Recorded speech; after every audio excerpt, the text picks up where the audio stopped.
అందరికీ నమస్తే. నేను మీ పిట్టల రవి. ఒకే దేశం ఒకే ఎన్నిక పేరుతోటి బీజేపీ గవర్నమెంట్ జమిలి ఎన్నికలు తీసుకురావడం కోసం పార్లమెంట్ లో బిల్లు ప్రవేశపెట్టడం జరిగింది. దీనికి అనుకూలంగా 269 ఓట్లు రాగా వ్యతిరేకంగా 198 ఓట్లు రావడం జరిగింది. ఈ బిల్లు వీగిపోయింది. ఇది జాయింట్ పార్లమెంటరీ కమిటీకి సిఫార్సు చేయబడ్డది. అయితే ఈ సందర్భంగా ఓటింగ్ జరిగిన సందర్భంలో బీజేపీకి సంబంధించిన కేంద్ర మంత్రులు 20 మంది ఎంపీలు ఓటింగ్ కి ఆబ్సెంట్ కావటం అనేది ఇప్పుడు పెద్ద ఎత్తున దేశవ్యాప్తంగా సంచలనంగా మారింది.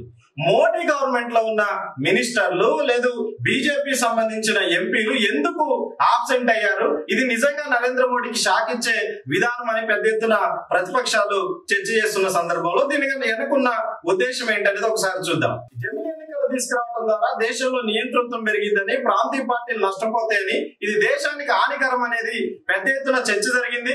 అయినా నరేంద్ర మోడీ బీజేపీ ముందుకే పోయి బిల్లు పెట్టారు.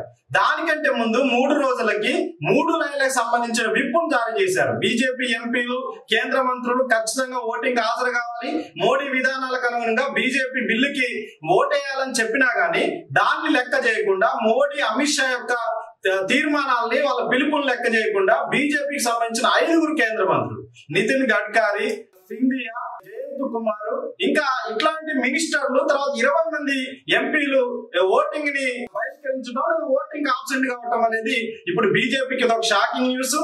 దీని వల్ల దేశంలో నరేంద్ర మోడీ నియంతృత్వం ఉందని, లేదు నరేంద్ర మోడీకి సంబంధించిన పరిపాలన మీద బీజేపీ ఎంపీలు తిరుగుబాటు చేశారనేది దీన్ని బట్టి అర్థమవుతుంది. అంటే నరేంద్ర మోడీ యొక్క విధానం జమిలి ఎన్నికల్లో బీజేపీ సంబంధించిన ఎంపీలకు గానీ కేంద్ర మినిస్టర్లకు గానీ ఇష్టం లేకుండా ఏక నియంత్రిత పాలన తీసుకురావడానికి నరేంద్ర మోడీ చేస్తుండో, అందుకే వాళ్ళు వ్యతిరేకత వ్యక్తం చేశారనేది ఈ చర్య ద్వారా అర్థమవుతా ఉంది. కాబట్టి దేశవ్యాప్తంగా ప్రజాస్వామ్యాన్ని రక్షించడం కోసం జరిగిన ఈ బిల్లులో ఇవాళ ఓడిపోవడానికి వాస్తవంగా వాళ్ళు హాజరైనట్టయితే, 20 మంది ఎంపీలు హాజరైనట్టయితే మెజారిటీకి దగ్గరగా బీజేపీ వచ్చే అవకాశం ఉండే.